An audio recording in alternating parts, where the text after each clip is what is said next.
इधर बिहार में उठी योगी आदित्यनाथ की मांग, उधर तैयार हो गए योगी। क्या नीतीश कुमार देंगे इस्तीफा? हर कोई हैरान। बिहार में सेना की तैनाती, हिंदुओं के पलायन से खौल उठा बीजेपी का खून। अमित शाह ने उठाया बहुत बड़ा कदम, गिरने वाली है नीतीश सरकार। तेजस्वी ने छोड़ दिया साथ, कि अब दूसरे योगी को मुख्यमंत्री बनाएगी बीजेपी। इधर जैसे ही बिहार के सासाराम से हिंदुओं का पलायन शुरू हुआ, उधर दिल्ली से बीजेपी ने ऐसा सॉलिड प्लान बनाया कि अब नीतीश कुमार यही कह रहे होंगे कि इस बार बीजेपी से बच जाऊं तो आगे ऐसी गलती नहीं करूंगा। बिहार में बीजेपी की सरकार थी तब तक अपराधियों पर लगाम लगा हुआ था, गुंडे माफिया कांप रहे थे, लालू के राज वाला जंगल राज खत्म हो गया था। लेकिन जैसे ही नीतीश कुमार ने लालू के लाल के साथ मिलकर सरकार बनाई, आरोप है कि तब से वहां पर माहौल खराब होता चला गया। माहौल खराब भी इतना ज्यादा हो गया कि अब रामनवमी के मौके पर वहां पर हिंदुओं के साथ मारपीट की गई।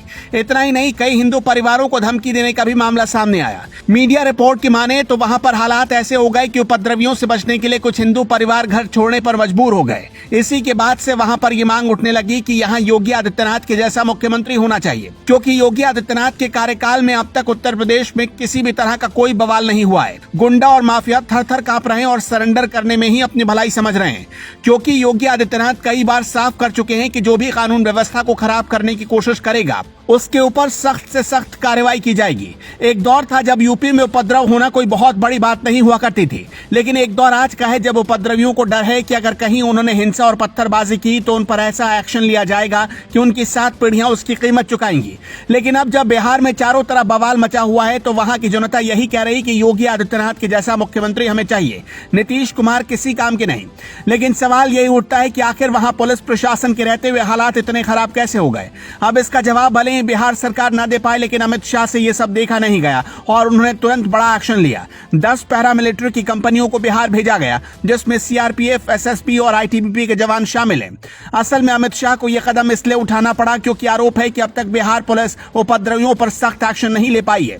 लेकिन इसी बीच वहां पर राजनीति भी अब तेज हो गई है, क्योंकि अमित शाह सासाराम में रैली करने वाले थे, लेकिन बवाल की वजह से उनको रैली कैंसिल करनी पड़ी। जिसके बाद बीजेपी ने आरोप लगाया कि विपक्षी पार्टी ये नहीं चाहती कि शाह वहां पर जनता से बातचीत करे, इसलिए वो इतनी डर गई कि अब उन्होंने खेल करना शुरू कर दिया।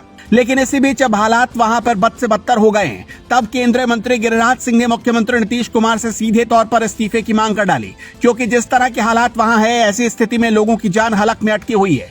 मीडिया रिपोर्ट की माने तो लोग लगातार वहां से अपना घर परिवार छोड़कर भागने में ही भलाई समझ रहे हैं।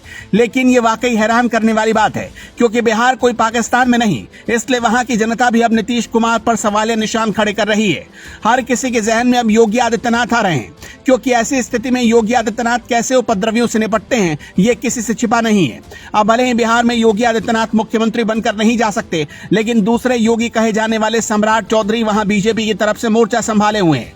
इन्हें दूसरा योगी इसलिए कहा जाता है क्योंकि इनके काम करने का स्टाइल ठीक बुलडोजर बाबा के जैसा ही है। ये भी तीखे बयान देने के लिए जाने जाते हैं और वहां पर हिंदुत्व का बड़ा चेहरा है। हालांकि अभी तक नीतीश कुमार ने इस्तीफे की बात पर कोई जवाब नहीं दिया, लेकिन अगर कानून व्यवस्था खराब हुई और नीतीश कुमार को इस्तीफा देना पड़ा तो माना जा रहा है कि सम्राट चौधरी के नाम पर ही बीजेपी मोहर लगा सकती है। Bureau report.